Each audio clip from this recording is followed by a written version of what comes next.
বিসমিল্লাহির রহমানির রহিম, আলহামদুলিল্লাহি রাব্বিল আলামিন, ওয়াসসালাতু ওয়াসসালামু আলা সাইয়্যিদিল মুরসালিন, আম্মা বাদ। আসসালামু আলাইকুম ওয়া রাহমাতুল্লাহি ওয়া বারাকাতুহু। জাগো নিউজের বিশেষ আয়োজন জাগো ইসলামের আজকের পর্বে আপনাদেরকে স্বাগত জানাচ্ছি। আমি ওমর ফারুক ফেরদৌস। আজকে আমাদের অনুষ্ঠানের বিষয় হলো রমজানের ফজিলত এবং একটি সফল রমজান আমরা কিভাবে পালন করতে পারি। এই বিষয়ে গুরুত্বপূর্ণ আলোচনা করার জন্য আমাদের মধ্যে রয়েছেন বিশিষ্ট লেখক ও আলেম মাওলানা আলী হাসান তৈয়ব। শায়েখ, আপনাকে স্বাগত জানাচ্ছি আমাদের অনুষ্ঠানে। আসসালামু আলাইকুম ওয়া রাহমাতুল্লাহি ওয়া বারাকাতুহু। আজকে আমাদের আলোচনার বিষয় হলো রমজান শুরু হলো, রমজানের ফজিলত এবং আমল। আর একজন মানুষ একটা সফল রমজান কিভাবে যাপন করতে পারে, যেভাবে নবীজি সাল্লাল্লাহু আলাইহি ওয়াসাল্লাম এবং তার সাহাবীরা তারা রমজানের শুরুতে প্ল্যান করতেন যে কিভাবে ইবাদতের মাধ্যমে আল্লাহর সন্তুষ্টি অর্জনের মাধ্যমে যেন রমজানটা শেষ হয়, এই বিষয়ে যদি আমাদেরকে বলতেন। ধন্যবাদ। নাহমাদুহু ওয়া নুসাল্লি আলা রাসূলিহিল কারীম, আম্মা বা'দ। আউযু বিল্লাহি মিনাশ শাইতানির রাজীম। বিসমিল্লাহির রাহমানির রাহিম। শাহরু রমাদানিল্লাযী উনজিলা ফীহিল কুরআন হুদাল লিন-নাস ওয়া বায়্যিনাতিন মিনাল হুদা ওয়াল ফুরকান। ক্বালা রাসূলুল্লাহি সাল্লাল্লাহু আলাইহি ওয়াসাল্লাম মান সামা রমাদানা وقال من قام رمضان وقال من قام ليلة القدر إيمانا واحتسابا غفر له ما تقدم من ذنبه। ধন্যবাদ জানাচ্ছি।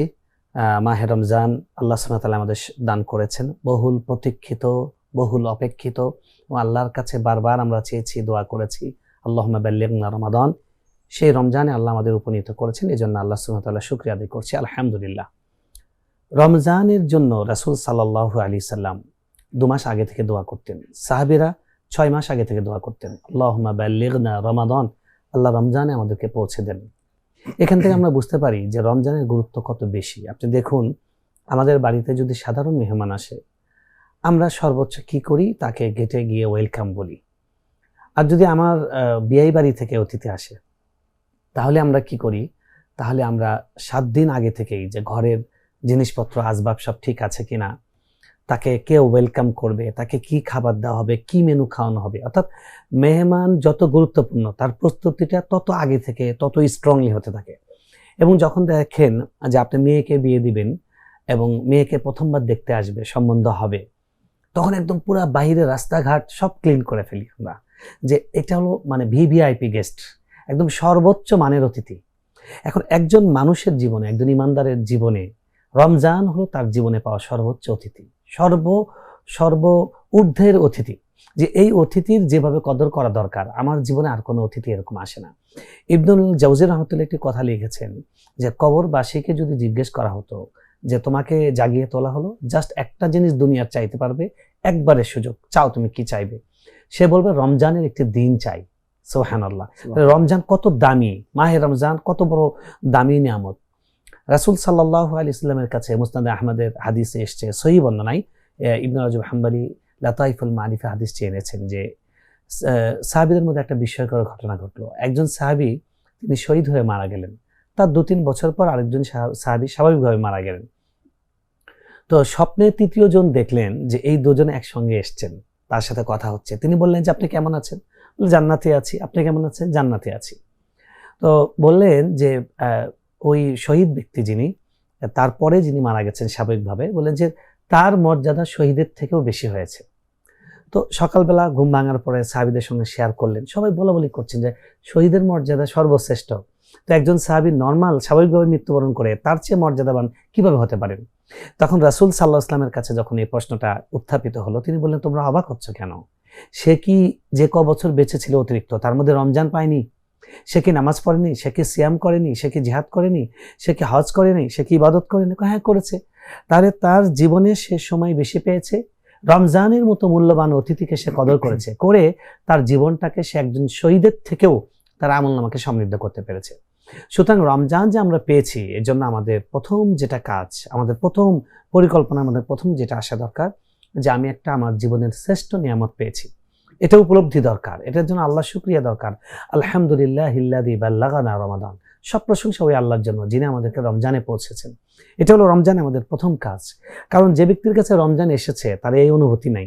সে মনে করছে রমজান এসেছে মানে আরেকটা শপিং হবে, সে মনে করেছে রমজান এসেছে মানে আরেকটা চাঁদ রাতের ব্যাপার আছে। না, এগুলো নয়। রমজান এসেছে মানে আবার আমি সেই সুযোগটা পাচ্ছি, যে সুযোগ রাসূল সাল্লাল্লাহু আলাইহি ওয়াসাল্লাম বলছেন ইদা কানা আউয়ালু লাইলাতিন মিন রমাদান, যখন রমজানের প্রথম রাত আসে তখন আল্লাহ সুবহানাহু ওয়া তাআলা ফুতিহাত আবওয়াবুল জান্নাহ, আল্লাহ সুবহানাহু ওয়া তাআলা জান্নাতের দরজাগুলোকে খুলে দেন। ওয়া গুল্লিকাত আবওয়াবুন নিরান, জাহান্নামের দরজাগুলোকে বন্ধ করে দেন। ওয়া সুফিদাতিশ শায়াতিন ওয়া মারাদাতুল জিন, শয়তান এবং দুষ্ট জিন যারা মানুষকে ডিস্টার্ব করে, মানুষকে কুমন্ত্রণা দেয়, মানুষকে খারাপ কাজে উদ্বুদ্ধ করে, তাদেরকে শৃঙ্খলিত করা হয়। কেন? যে এখন তোমার জান্নাতের পথ খোলা, জাহান্নাম বন্ধ। জাহান্নামের দিকে যে তোমাকে উৎপীড়িত, যে তোমাকে উদ্বুদ্ধ করে, যে তোমাকে প্রলুব্ধ করে, তাকেও বন্ধ করা হয়েছে। এখন মাঠ ফাঁকা, তুমি ফাঁকা মাঠে ওয়াক ওভার পাবে, তুমি সোজা জান্নাতে যাবে। তো এখন এই সুযোগটা আমাদের কাছে এসে হাজির হয়েছে। তো প্রত্যেকটা মুমিনের হৃদয়ে আনন্দের হিল্লোল বয়ে যাওয়ার কথা। প্রত্যেকটা মুমিন আল্লাহ শুকরিয়া আদায় করবে এবং আজকে সংকল্প করবে যে এই রমজানের চাঁদকে যখন আমরা বিদায় জানাবো, তার আগ পর্যন্ত এই সময়টা শুধু আল্লাহর জন্য যত বেশি আল্লাহকে দিতে পারি। আমি বলবো যে আপনি প্রত্যেকদিন, আমরা চাকরি করি যারা, আমরা অফিসে যাব, যেতেই হবে, যান অফিসে, কিন্তু অফিসে যাওয়ার পুরোটা সময় আপনি জিকিরময় করেন। অফিস থেকে ব্যাক করার পুরোটা সময় রাস্তায় জিকিরময় করেন। অফিসে যতক্ষণ আছেন আপনি কাজ করছেন, আপনার নজরের হেফাজত করেন, আপনার জিহ্বার হেফাজত করেন, অর্থাৎ যেটা চোখের রোজা, মুখের রোজা, এই কাজগুলো করেন। এভাবে আমরা রমজানটাকে সার্থক বানাতে পারি। এখন রমজান আল্লাহ কেন দিয়েছেন? যেন আমরা জান্নাত কামাই করতে পারি, জাহান্নাম থেকে মুক্তি পেতে পারি। রাসূল সাল্লাল্লাহু আলাইহি ওয়াসাল্লাম বলছেন, রাগিমা আনফু রাজুলিন দাখালা আলাইহি রমাদান সুম্মা ইনসালাক বিগাইরি আন ইয়াগফিরা লাহ, ওই ব্যক্তির নাকে ধুলো লাগুক, ওই ব্যক্তি ধ্বংস হোক যে ব্যক্তি রমজানের মতো একটি মহা মহা মহা অপরচুনিটি পেয়েছে জান্নাতে যাওয়ার জন্য। অনেক মানুষ গিয়েছে কিন্তু ওই অভাগা যেতে পারেনি, জান্নাত লাভ করতে পারেনি, সে ধ্বংস হয়ে যাক, তার তো মানে বেঁচে থাকার কোনো অর্থ নেই। সুতরাং এই রমজানটা এসছে, এই রমজানে আমাকে অবশ্যই জান্নাত কনফার্ম করতে হবে, জাহান্নাম থেকে মুক্তি নিশ্চিত করতেই হবে। এখন আসুন কিভাবে আমরা জাহান্নাম থেকে মুক্তি পাবো এবং কিভাবে জান্নাতে এই রমজানে অর্জন করব, সেটাই আমরা একটু কথা বলি। জাহান্নাম থেকে মুক্তির জন্য প্রথম দরকার হলো জাহান্নাম থেকে মুক্তির যে আমল, যে পথ আমাদের নবী বলে দিয়েছেন সেটা করা। জাহান্নাম থেকে মুক্তির একটা বড় আমল, বরং বেস্ট আমল হলো এই রমজান, রোজা, যেটা আল্লাহ সুবহানাহু ওয়া তাআলা এই মাসে ফরজ করেছেন। ফামান শাহিদা মিনকুমুশ শাহরা ফালিয়াসুম, যে এই রমজানকে পায় সে যেন রোজা রাখে। রোজার ব্যাপারে আল্লাহ সুবহানাহু ওয়া তাআলা বলছেন হাদিসে কুদসিতে, মান সামা ইয়াওমান ফি সাবিলিল্লাহ, যে ব্যক্তি একদিন আল্লাহর জন্য রোজা রেখেছে তাকে জাহান্নাম থেকে আল্লাহ সুবহানাহু ওয়া তাআলা 500 বছর দূরত্বে নিয়ে গেছেন। সুবহানাল্লাহ। তো জাহান্নাম থেকে মুক্তি পাওয়ার জন্য 70 খরিফান, 70 খরিফ, 70টি বছর, 70,000 বছর আল্লাহ তাআলা তাকে জাহান্নাম থেকে দূরে সরিয়ে দেন। তাহলে এই যে একটা রোজার মাধ্যমে আল্লাহ তাআলা হাজার হাজার বছর আমাদেরকে জাহান্নাম থেকে দূরে সরিয়ে দেন, জাহান্নাম থেকে দূরে নিয়ে যান। সুতরাং এই রোজার মাধ্যমে আমরা জান্নাত পেতে পারি, জাহান্নাম থেকে মুক্তি পেতে পারি। এবং রাসূল সাল্লাল্লাহু আলাইহি ওয়াসাল্লাম বলছেন, আস-সাওমু জুন্নাতুন ইউস্তাজান্নু বিহা আন-নার, রোজা হলো ঢাল, যেই ঢাল দিয়ে মানুষ যেরকম আত্মরক্ষা করে, আগে যুদ্ধ হতো তরবারি দিয়ে তীর নিক্ষেপ করতো, তো ঢাল দিয়ে কি করতো? তীর আটকাতো। এখন আল্লাহ রাসূল সাল্লাল্লাহু আলাইহি ওয়াসাল্লাম বলছেন সিয়াম হলো ঢাল, এই ঢাল দিয়ে সে জাহান্নামের আগুনকে সে ঠেকায়। তো সুতরাং এই রোজা, রমজান মাসের সিয়াম সাধনা, এটা জাহান্নাম থেকে মুক্তির একটা বড় মাধ্যম। আল্লাহ সুবহানাহু ওয়া তাআলার আরেকটা সুযোগ, রোজা অবস্থায় আমরা আল্লাহর কাছে যা চাবো আল্লাহর কাছে তাই পাবো। রমজানের মধ্যে দ্বিতীয় যে আমলটা আমাদের করা দরকার রোজার পাশাপাশি, রোজা অবস্থায়, সেটা হলো বেশি বেশি দোয়া করা। আল্লাহ রাসূল সাল্লাল্লাহু আলাইহি ওয়াসাল্লাম বলছেন, সালাসুন লা ইউরাদ্দু দাওয়াতাহুম, 3 শ্রেণীর মানুষ আছে যাদের দোয়া আল্লাহ প্রত্যাখ্যান করেন না, যা চায় আল্লাহ তাই দিয়ে দেন। তার মধ্যে একটা হলো ওয়াসাইম হাত্তা ইফতির, এবং রোজাদার ব্যক্তি যতক্ষণ সে ইফতার না করছে ততক্ষণ পর্যন্ত আল্লাহ সুবহানাহু ওয়া তাআলা তার দোয়া কবুল করতেই থাকেন। তো সুতরাং আমরা রোজা অবস্থায় বেশি বেশি দোয়া করব এবং দোয়া করে করে আল্লাহর কাছে জাহান্নাম থেকে মুক্তি চাইবো, জান্নাত চাইবো। এই জন্য আমাদের সালাফরা দোয়া করতেন, আল্লাহুম্মা আজিরনা মিনান নার, আল্লাহুম্মা ইন্নী আসআলুকা রিদাকা ওয়াল জান্নাহ ওয়া আউযু বিকা মিন গাযাবিকা ওয়ান নার। আমরা বাংলায় বলতে পারি, হে আল্লাহ, আমি এই রমজানে তোমার কাছে জাহান্নাম থেকে মুক্তি চাই, জান্নাত প্রার্থনা করি। এটা আমাদের রমজানের দ্বিতীয় কাজ, রোজা, তারপরে বললাম দোয়া। 3 নাম্বার, রমজানটাকে আমরা কিভাবে সার্থক করব, কিভাবে জান্নাত পাবো, জাহান্নাম থেকে মুক্তি পাবো। তৃতীয় কাজ হলো রোজা রাখার পাশাপাশি কোরআন। রমজান হলো কোরআনের বসন্ত। আল্লাহ রমজানের পরিচয় দিতে গিয়ে এইটা বলেননি রমজান হলো রোজার মাস, আল্লাহ বলছেন রমজান হলো কোরআন নাজিলের মাস। যেন কোরআন নাজিল হয়েছে বলেই রমজানের এই মর্যাদা। সুবহানাল্লাহ। রমজানের থেকে কোরআনের দামটা এখানে বেশি বোঝাচ্ছেন আল্লাহ সুবহানাহু ওয়া তাআলা। যে কারণে রাসূল সাল্লাল্লাহু আলাইহি ওয়াসাল্লাম রমজান মাস আসলে তার সঙ্গে তার ইবাদতের মধ্যে যে আলাদা রং তৈরি হতো, আলাদা সেখানে আলাদা স্বাদ তৈরি হতো, আলাদা সৌন্দর্য ফুটে উঠতো, সেই সৌন্দর্যের একটি দিক ছিল কোরআন। সহিহ বুখারী হাদিসে আমরা দেখছি যে রাসূল সাল্লাল্লাহু আলাইহি সাল্লাম তিনি কোরআনকে ফায়ুদারিসাহু মা জিবরিল, আল্লাহ রাসূল সাল্লাল্লাহু আলাইহি সাল্লাম জিবরিলের সঙ্গে কোরআন শোনাশুনি করতেন। তিনি তো পড়তেনই, আবার জিবরিলকে তিনি শোনাতেন, জিবরিল রাসূল সাল্লাল্লাহু আলাইহি সাল্লামকে শোনাতেন। অর্থাৎ এক্সট্রা তেলাওয়াত তিনি এই মাসে যোগ করতেন। এবং বরং তারাবির নামাজ, যেটা রমজানের একটি শোভা, একটি সৌন্দর্য, একটি প্রতীক, এই তারাবির নামাজেরও একটা উদ্দেশ্য হলো তেলাওয়াত করা। কারণ তেলাওয়াতের আমরা বলি যে খতম তারাবি, অর্থাৎ এই নামাজটার যেন একটা বৈশিষ্ট্য এটা যে কোরআনকে আমরা মুখস্থ দাঁড়িয়ে দাঁড়িয়ে কিয়াম অবস্থায় আল্লাহকে কোরআন পুরাটা শোনাবো। তো সুতরাং এই রমজানের তৃতীয় আমল হলো কোরআন তেলাওয়াত বেশি বেশি করা। আল্লাহ রাসূল সাল্লাল্লাহু আলাইহি ওয়াসাল্লাম বলছেন স্পষ্ট হাদিসে, আসিয়ামু ওয়াল কোরআনু ইয়াশফাআনি লিল আবদ, রোজা এবং কোরআন এই দুটি হলো বান্দার জন্য আল্লাহর কাছে সুপারিশ করবে। ফায়ুশাফাআন, এটা এমন সুপারিশ যেই সুপারিশ প্রত্যাখ্যাত হওয়ার সুযোগ নেই, আল্লাহ সুবহানাহু ওয়া তাআলা সেই সুপারিশকে কবুল করবেন। সুবহানাল্লাহ। রাসূল সাল্লাল্লাহু আলাইহি ওয়াসাল্লাম বলছেন যে সিয়াম বলবে আল্লাহর কাছে যে আল্লাহ আমি একে রোজা, আমি দিনের বেলা একে আমি না খেয়ে রেখেছিলাম, আর কোরআন বলবে আল্লাহ আমি একে রাতের বেলা আমার মধ্যে তাকে ব্যস্ত রেখেছিলাম। যে কোরআন, তারাবিতে কোরআন তেলাওয়াত করা, তাহাজ্জুদে কোরআন তেলাওয়াত করা, নিজে নিজে কোরআন নিয়ে কোরআন তেলাওয়াত করা, এটা হলো রমজানের একটা শোভা, এটা আমাদের জন্য সুপারিশকারী হবে।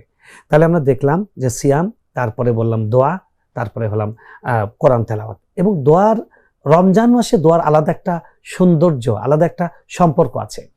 সূরা বাকারায় যেখানে আল্লাহ সুবহানাহু ওয়া তাআলা রমজানের প্রসঙ্গ এবং সিয়ামের প্রসঙ্গ বলছেন, এই প্রসঙ্গটা আল্লাহ শেষ করেছেন এই আয়াত দিয়ে, ওয়া ইযা সাআলাকা ইবাদি আন্নী ফাইন্নী কারীব উজিবু দাওয়াতাদ দাঈ ইযা দাআন। কি চমৎকার কথা, সুবহানাল্লাহ।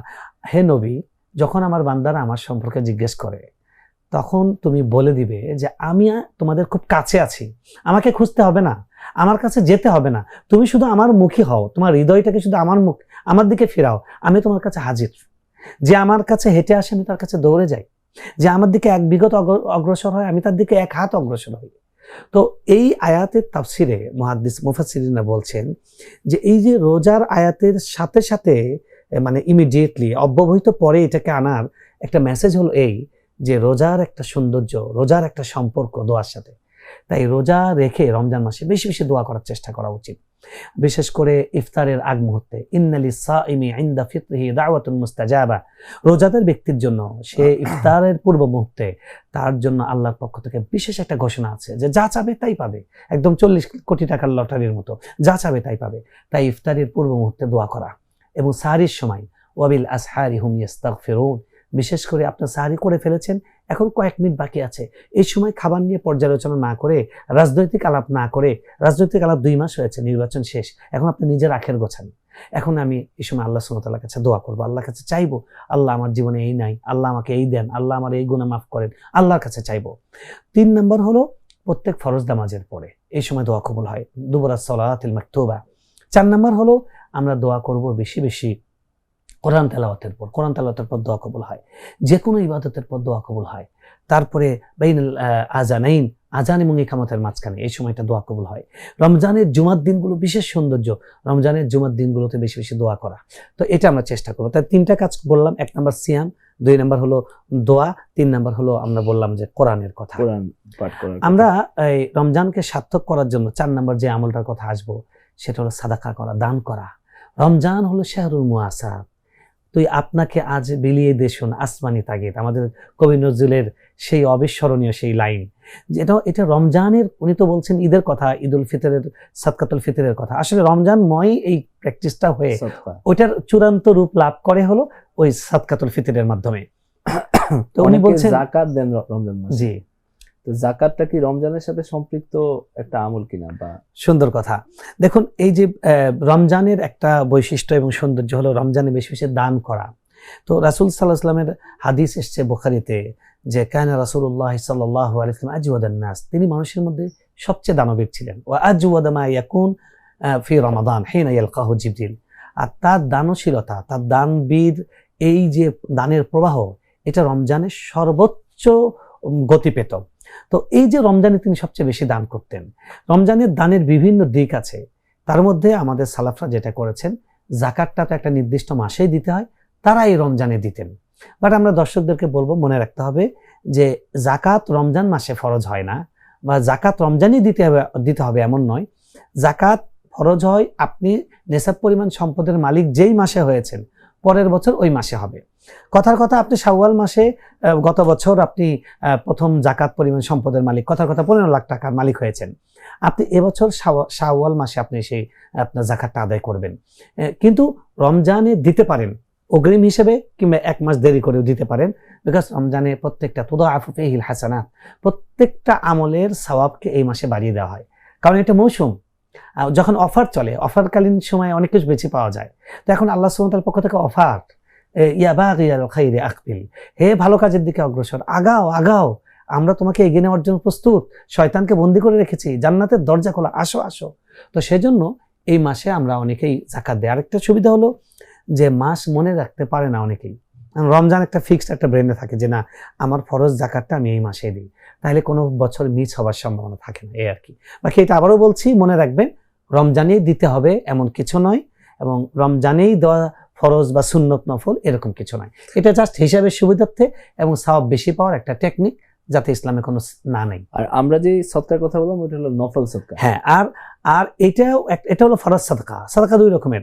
ফরজ সাদকা যেটা, সেটা 2 রকম। একটা হলো জাকাত, যেটা বছরে একবার দিতে হয়, আর একটা হলো ওয়াজিব, যেটা সাদকাতুল ফিতর। এগুলো সবগুলো সাদকা ইন জেনারেল। ইন্নামাস সাদাকাত লিল ফুকারা ওয়াল মাসাকিন। তো ওয়ামা তুকদ্দিমু লিআনফুসিকুম মিন খাইরিন তাজিদুহু ইনদাল্লাহ, তুমি আল্লাহর জন্য যাই দেবে আল্লাহর কাছে সেটা পাবে। ওয়া খাইরান ওয়া আযম আজরা, তিনি যখন দেন তিনি বিনিময়টা অনেক গুণ দেন। মান যাল্লাযী ইয়াকরিদুল্লাহ কারদান হাসানান, কে আছে যে আল্লাহকে ঋণ দেয়? আল্লাহকে ঋণ দিলে ফায়ুদাইফাহু, আল্লাহ এটাকে বহুগুণ বাড়িয়ে দেন। আল্লাহকে আপনি 10 টাকা দিলেন, আল্লাহ 100 দিবেন, আল্লাহকে 100 দিলেন, 1000 দিবেন। তো যাই হোক, রমজান মাসে আমাদের যেটা কাজ করা দরকার, আমাদের সাধারণ দানটাকে বাড়িয়ে দেওয়া। এটা আমরা কিভাবে করতে পারি? 1 নাম্বার হলো, যেটা রমজানে রোজাদারকে ইফতার করানো। আপনি রমজানের শুরুতেই আপনি আপনার আত্মীয় স্বজন যারা গরিব আছে, তাদের বাসায় তারা থাকে রংপুর, তারা থাকে বরিশাল, আপনি ঢাকা থেকে তাদেরকে 500 টাকা পাঠিয়ে দেন, 100 টাকা পাঠিয়ে দেন, এই তোমাদেরকে ইফতার করার জন্য গিফট করলাম, ইফতার কিনে খেও। আল্লাহু আকবার। রাসূল সাল্লাল্লাহু আলাইহি ওয়াসাল্লাম বলছেন, মান ফাত্তারা সাইমান, যে ব্যক্তি একজন রোজাদারকে ইফতার করাবে, সেই ব্যক্তিকে পরিপূর্ণ, ওই ব্যক্তি রোজার পরিপূর্ণ প্যাকেট, রোজার যে সওয়াবের যে প্যাকেটটা, কথার কথা 5 টনের একটা প্যাকেট, এটা তাকে পরিপূর্ণ দেওয়া হবে। সুবহানাল্লাহ। অথচ রোজা যিনি রেখেছেন তারটা কমানো হবে না। Allah just control C control V, আল্লাহর কাছে কপি, কোনো ব্যাপারই না, আল্লাহর কাছে ভান্ডার কম নেই। রোজাদার ব্যক্তিকে পরিপূর্ণ রোজার সাব দেওয়া হবে, যিনি একজন রোজাদারকে ইফতার করলেন তাকেও পরিপূর্ণ সাব দেওয়া হবে। এবং মুহাদ্দিসিনরা লিখেছেন, একটা খেজুর দিয়ে হলেও, এক গ্লাস পানি দিয়ে হলেও, আমি বলবো কি, আপনি একদিন 200 টাকার 5টা 6টা পানির বোতল কিনেন না, ইফতারের আগ মুহূর্তে কিনে মোড়ে দাঁড়িয়ে আপনি দিয়ে দেন, রোজাদারকে ইফতার করাচ্ছেন। আপনি খেজুর কিনতে পারেন, 1 কেজি খেজুর কিনতে পারেন, 1 কেজি খেজুর 500 টাকায় কিনলেন, কিন্তু কতগুলো মানুষ খাবে, কতগুলো মানুষের পেটে যাবে, এতগুলো মানুষের রোজার সওয়াব আপনি পাবেন। তো রমজানের দানের একটা বেস্ট খাত হলো এই মানে খেজুর ইফতার করানো। আরেকটা হলো যে রমজানের শেষে যে আমরা গিফট দেই, ঈদের শপিং করি। আমি গত বছর আমার মসজিদে বলেছি, প্রত্যেকে আমরা অভ্যাস করে নিব যে আমার পরিবার সদস্য, কথার কথা 5 জন, আমি একজনকে বাড়িয়ে ধরবো, যে একজনের কাপড় এক্সট্রা আমি কিনবো। সেটা আমার মসজিদের মুয়াজ্জিন হতে পারেন, খাদেম হতে পারেন, আমার কোনো আত্মীয় হতে পারেন, মিনিমাম একজনকে আমরা অ্যাড করব, যাতে এই আনন্দ, তুই আপনাকে আজ বিলিয়ে দিয়ে শোন আসমানি তাগিদ, নিজেকে বিলিয়ে দেওয়ার সেই সুখটা, সেটা যেন আমরা রমজানে লাভ করতে পারি। এবং রমজানের চতুর্থ আমল এটা, অগ্রাধিকার দিক থেকে, যে সাদকা করা। আর সাদকার মাধ্যমে জাহান্নাম থেকে মুক্তি পাওয়া যায়। ইত্তাকুন নার ওয়ালাউ বিশাক্কি তামরাতিন, তোমরা একটা খেজুরের বিচি দিয়ে হলেও, একটা খেজুরের টুকরা দিয়ে হলেও জাহান্নামের আগুন থেকে বাঁচো। তো শুরুতে যে কথাটা আমরা বলেছিলাম, জাহান্নাম থেকে মুক্তির মাস, জাহান্নাম থেকে মুক্তি পাওয়ার জন্য সিয়ামের মতো সাদাকাও একটা বেস্ট একটা আমল। তাহলে আমরা রমজানের যে আমলগুলো পেলাম আর কি, একটা হলো রোজা, যেটা ফরজ, আর একটা হলো কোরআন তেলাওয়াত, দোয়া, সাদকা। এই 4টা হলো মেইন। আর এছাড়া আর সব রকমের ইবাদতকে এটা তো ইবাদতের বসন্ত, সেটাকে বাড়িয়ে দেব। কথার কথা আত্মীয়দের সাথে সম্পর্ক রক্ষা করা, এটা একটা সওয়াব। ওয়া আন তুঈনাল আখ আলা রাহিলাতিহি সাদাকা, আপনি কাউকে কোনোভাবে হেল্প করা, রাস্তা পার করে দিচ্ছেন, ফুটওভার ব্রিজ পার হতে পারছে না, সেটা হেল্প করলেন, কাউকে একটা পথ দেখিয়ে দিলেন, কারোর সাথে মুচকি হাসি দিয়ে কথা বললেন, এটাও সাদাকা। আপনি কাউকে সালাম দিলেন, কাউকে সৎ কাজে আদেশ করলেন, অসৎ কাজে নিষেধ করলেন, এগুলোও সাদাকা। অর্থাৎ মানে কাইন্ডস অফ নেক আমল, নেক আমলের মানে অনেক রকমের, যত রকমের জানা আছে সবগুলোকে আমরা এই মাসে বেশি বেশি করে করার চেষ্টা করব। তো আমরা যদি বেশি বেশি আমল করি, বিশেষ করে ফরজ রোজা, ফরজ নামাজ এগুলো সহ, তাহলে আশা করা যায় যে রমজান শেষে আমরা রমজান সার্থক হবে, আমরা জান্নাত পাবো, জাহান্নাম পাবো। তবে মনে রাখতে হবে, আমল যা করছেন তার থেকে বেশি গুরুত্বপূর্ণ গুনাহ থেকে নিজেকে রক্ষা করা। আপনি রোজা রাখলেন, সারাদিন সময় কাটছে না, খাওয়া নাই, দুপুরে বসে বসে আপনি সিরিয়াল দেখছেন, এই শুরু করেছেন ঘুম থেকে উঠে 11টার সময় ইফতারের আগ পর্যন্ত, তাহলে কিন্তু হলো না। রোজা রেখেছেন, একটা ফরজ আদায় করছেন, কিন্তু দৈনিক 5টা ফরজ আপনি মিস করছেন, তো এটা কিন্তু খুব দুঃখজনক হবে। এটা এমন হবে যে আপনি দুপুরের লাঞ্চ না করে লাস্ট আপনি শুধু ড্রিঙ্কসটা খেলেন, তো আপনার পেট খালি, কিন্তু শেষে ড্রিঙ্কস খেলেন, খুব মজা পেলেন। তো এটা যেন না হয়, যেন গুনাহ থেকে বেঁচে চলা। রমজানটাকে সফলভাবে পালন করে ঈদের আনন্দে সবার ঈদের আনন্দ, এবং ঈদ তো তাদের জন্য পুরস্কার, গিফট আল্লাহর পক্ষ থেকে। তো এই পর্যায়ে দর্শকদের কিছু প্রশ্ন আমরা নিচ্ছি। জি, একটা প্রশ্ন এরকম, আমাদের দেশে অনেকেই এই প্রশ্নটা করে থাকেন, সেটা হলো যে রোজার নিয়ত কিভাবে করতে হয়। এটা নিয়ে খুব টেনশনেও থাকে। হ্যাঁ, মানে অনেকে তো ছোটবেলায় বলে যে এই তারাবির নামাজের নিয়ত মুখস্থ নেই, তাহাজ্জুদের নিয়ত মুখস্থ নেই, এই টেনশনে নামাজ পড়তে পারে না। দেখুন, আল্লাহ সুবহানাহু ওয়া তাআলা যতগুলো আমল আমাদেরকে দিয়েছেন, তার মধ্যে সবচেয়ে সহজ আমল হলো নিয়ত, সবচেয়ে সহজ আমল।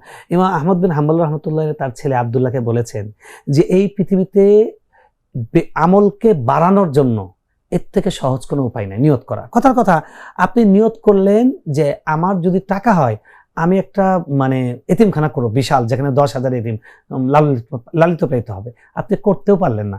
রাসূল সাল্লাল্লাহু আলাইহি ওয়াসাল্লাম বলছেন, নেক আমলের যেই নিয়ত করে সাথে সাথে পূর্ণ সওয়াব দেওয়া হয়। সুবহানাল্লাহ। তো নিয়তটা খুব গুরুত্বপূর্ণ। ইন্নামাল আমালু বিন্নিয়াত। রোজার নিয়তটা আমরা কিভাবে করব?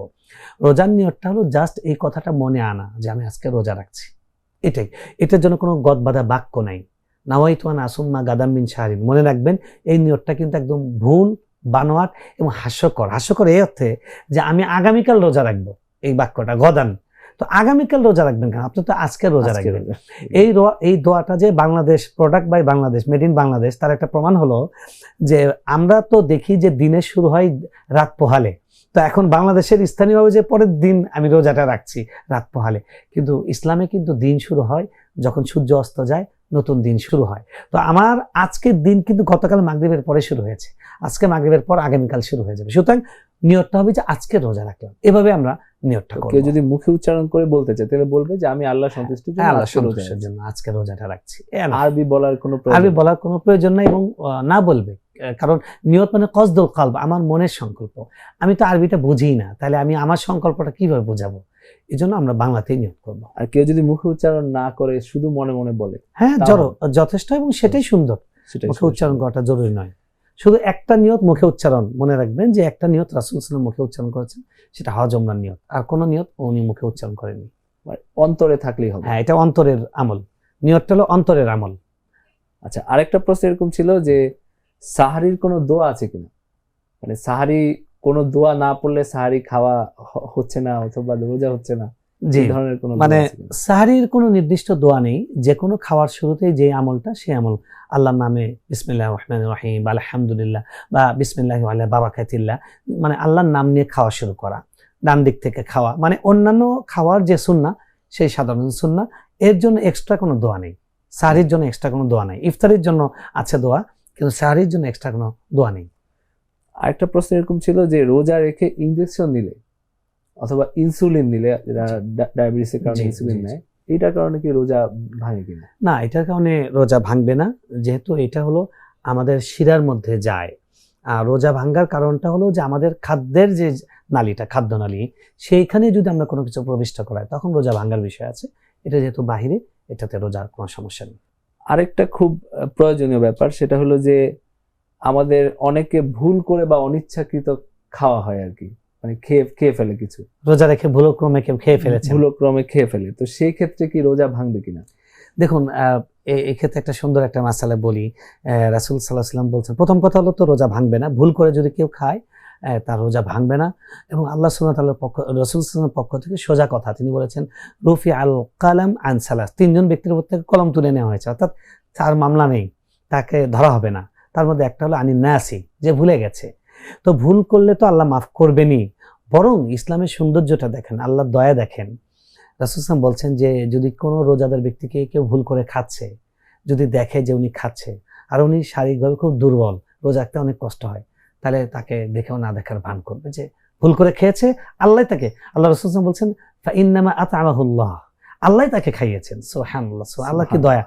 দেখেন ভুল ক্রমে খেলে রোজা ভাঙবে না, এবং ইসলাম মানুষকে কি সহজ করতে চায়। এবং রোজার আয়াতের মধ্যে আছে আল্লাহ সুবহানাহু ওয়া তাআলা বলেছেন ইউরিদুল্লাহু বিকুমুল ইউসরা ওয়া লা ইউরিদু বিকুমুল উসর, আল্লাহ তোমাদের সহজ করতে চান, আল্লাহ কঠিন করতে চান না। এইজন্য আমরা বলবো যে যারা রোজা রাখতে ভয় পান, ভাই আল্লাহ আমাদেরকে সহজ করতে চান, আমাদেরকে সুস্থ রাখতে চান, আল্লাহ আমাদেরকে স্পিরিচুয়ালি এবং ফিজিক্যালি বায়োলজিক্যালি আমাদেরকে সুস্থ রাখতে চান, এই জন্য রোজা দিয়েছেন। তাই রোজাকে যেন আমরা ভয় না করি। আরেকটা প্রশ্ন অনেকেই করেন, সেটা হলো যে ধূমপান বা পান খাওয়া রোজা রেখে, কেউ এরকম হয় যে সেহরির পরে পানটা মুখে দিয়ে বলে যে মানে সময়ের আগে মুখে দিলেই হবে, তাই পরে পান মুখে থাকলো। আসলে রোজা এত ফজিলতটা কেন? রোজার ব্যাপারে আল্লাহ বলছেন আস-সাওমু লি ওয়া আনা আজজি বিহি, রোজা আমারই জন্য, আমি এর প্রতিদান দেব। দেখেন সব ইবাদতই তো আল্লাহর জন্য, কিন্তু রোজাকে আল্লাহ কেন বললেন? এই জন্য যে মানুষ যখন একদম নিভৃতে চলে যায়, একান্তে চলে যায়, তখন সে চাইলে কিন্তু এক গ্লাস পানি খেয়ে ফেলতে পারে, কিন্তু রোজা রেখে যে লোক নামাজ পড়তে পারে না সেই লোকও খায় না, যে আল্লাহর জন্য রেখেছি। তখন এই যে আল্লাহর জন্য আপনি রেখেছেন, এটা আল্লাহর একটা আনুগত্যের প্রকাশ, এটাই আল্লাহ এই জন্য এত বিনিময় দিচ্ছেন। এখন রোজা কখন থেকে শুরু হয়? রোজা শুরু হয় সুবহে সাদিক থেকে। কখন শেষ হয়? যখন সূর্য উদিত হয়। শেষে খাওয়া সুন্নত, শুরুতে ইফতারি খাওয়া সুন্নত। কেন? যেন অ্যাটেনশন, আল্লাহ বলছেন যে খাওয়া এই পর্যন্ত, ঠিক আছে, এই পর্যন্ত খাওয়ার সুযোগ আছে। আল্লাহ বলছেন এখন খাবে না, স্টপ। আল্লাহ বলছেন ইফতারির সুযোগ আমি দিয়েছি, খাও, খেয়ে যাচ্ছে। সুতরাং এখন আমি যদি নিজের মন মতো মাসালা বানাই, গ্রামাঞ্চলে অনেক সময় এরকম ছিল যে সাদা সুতা কালো সুতা যতক্ষণ না দেখা যায়, দরজাটা বন্ধ করা, আলো এখনো দেখা যাচ্ছে না, হ্যাঁ, বিছানার নিচে বালিশের নিচে সুতা রেখে দিল না। সুবহে সাদিক যেই টাইম, সেই টাইমের পর খেতে পারবেন না। আপনি আগেই মুখে প্রবেশ করিয়েছেন, এখনো মুখে জমা করে রেখেছেন, মনে করছেন কাজটা তো আগেই করেছি, আল্লাহর সাথে চালাকি করার কোনো কিছু নেই, আপনি খেতে পারবেন না, খাওয়া যাবে না। পান, ধূমপান অর্থাৎ খাদ্য পানীয় জাতীয় কোনো কিছু যেটা আমাদের খাদ্য নালীদের ভিতরে প্রবিষ্ট হয়, এরকম কোনো কিছু করার কোনো সুযোগ নেই। আরেকটা প্রশ্ন এরকম ছিল যে রক্ত পরীক্ষা করা বা রক্ত দেওয়া, অনেকে রক্ত দেয়, ব্লাড ডোনেশন করে অনেকে রক্ত পরীক্ষা করতে হয় অসুখের জন্য, কোনো সমস্যা নেই, কোনো সমস্যা ব্লাড ডোনেট করলেও কোনো সমস্যা নেই। বাকি পরামর্শ হলো যে যদি উনি খুবই কায়িকভাবে দুর্বল হন, যে উনি এক ব্যাগ রক্ত দেওয়ার পরে দেখা যাবে তার রোজাটাই শেষ পর্যন্ত ধরে রাখতে পারে কিনা, এরকম যদি থাকেন, সেটা তার ব্যক্তিগত স্বাস্থ্যের কারণে, তার জন্য পরামর্শ হলো তিনি ইফতার করার পরে ডোনেশন করবেন। বাকি যদি তিনি ফিট থাকেন, যে কোনো সমস্যা নেই, এবং স্বাভাবিক সুস্থ মানুষের কোনো সমস্যা নেই, একটু দিলে একটু হালকা লাগে, তারপরে ঠিক হয়ে যায়, তো দিতে কোনো সমস্যা নেই, ব্লাড ডোনেশন। এই কারণে রোজা ভাঙার কোনো ব্যাপার নেই, কোনো ভাঙার সুযোগ নেই বা ভাঙার ব্যাপারও নেই। আপনি ডোনেশন করে এসে বাস আপনার রোজাটা কন্টিনিউ করবেন। আরেকটা হলো আমাদের দেশে অনেকে ওই যে শ্রমিক যারা থাকে, তাদের রোজা রাখতে অনেক সময় খুব কষ্ট হয়ে যায়, কাজ না করেও তাদের কিছু করার নাই, আবার রোজাটাও কিভাবে রাখবেন, রোজা রেখে কাজ করা, এটা আসলে শ্রমিক ভাইদের জন্য অনেক ক্ষেত্রে এটা দেখা যায়। দেখেন রাসূল সাল্লাল্লাহু আলাইহি ওয়াসাল্লাম এই জন্য কিন্তু রমজান মাসে শ্রমিকদেরকে সহজ করার কথা বলেছেন, তিনি দোয়া করেছেন তাদের জন্য, যে রমজান অবস্থায় কর্মীদেরকে যারা একটু ছাড় দেয়, আমরা চেষ্টা করবো ছাড় দিতে। এবং আমি সবসময় বলি যে রোজার মাসে যারা রিক্সা চালান, বিশেষ করে প্যাডেল রিক্সা যারা ঠেলে চালান, এদের চেহারার দিকে একটু তাকাবেন, দেখে যদি মনে হয় লোকটা রোজাদার, তাহলে 20 টাকা 50 টাকা বাড়িয়ে দেন, এটা অনেক বড় একটা কাজ। তো কিন্তু কথা হলো যে আল্লাহ যেটা বিধান সেটা সবার জন্য সমান। আপনি আল্লাহ ফরজ করেছেন ফামান শাহিদা মিনকুমুশ শাহরা ফালিয়াসুম, আপনি রোজার মাস পেয়েছেন, আপনাকে রোজা রাখতে হবে। আপনি প্রয়োজনে করবেন, ইফতারের পরে রোজা করবেন, রিক্সা চালাবেন, বা এরকম পরিশ্রম, কায়িক পরিশ্রম যদি খুব বেশি করতে হয়, কিন্তু কোনোভাবেই এটার জন্য রোজা ভাঙার কোনো সুযোগ নেই, আল্লাহ সেই সুযোগটা দেননি। আর যদি একটু হিম্মত করেন, আল্লাহ তাআলা অবশ্যই রাস্তা বের করে দিবেন। এটার জন্য শুধু সৎ সাহসের দরকার। বৃদ্ধ মানুষ রোজা রেখে রিক্সা চালায়, আমি অসংখ্য মানুষকে পেয়েছি। তো এটা একটা মানসিক ব্যাপার, এটা যদি আমরা সিরিয়াস হই, ফজিলতটা খেয়াল করি, তাহলে ইনশাআল্লাহ সম্ভব। আচ্ছা, আপনাকে অনেক ধন্যবাদ জানাচ্ছি, আন্তরিক কৃতজ্ঞতা জানাচ্ছি যে আমাদের সাথে যুক্ত হয়ে এত সুন্দর আলোচনা করেছেন এবং অনেকগুলো গুরুত্বপূর্ণ প্রশ্নের জবাব দিয়েছেন। আপনাকেও ধন্যবাদ, বারাকাল্লাহ ফিকুম। জাগো নিউজের বিশেষ আয়োজন জাগো ইসলামের আজকের পর্ব এখানেই শেষ করছি। ওয়া আখিরু দাওয়ানা আনিল হামদুলিল্লাহি রাব্বিল আলামিন।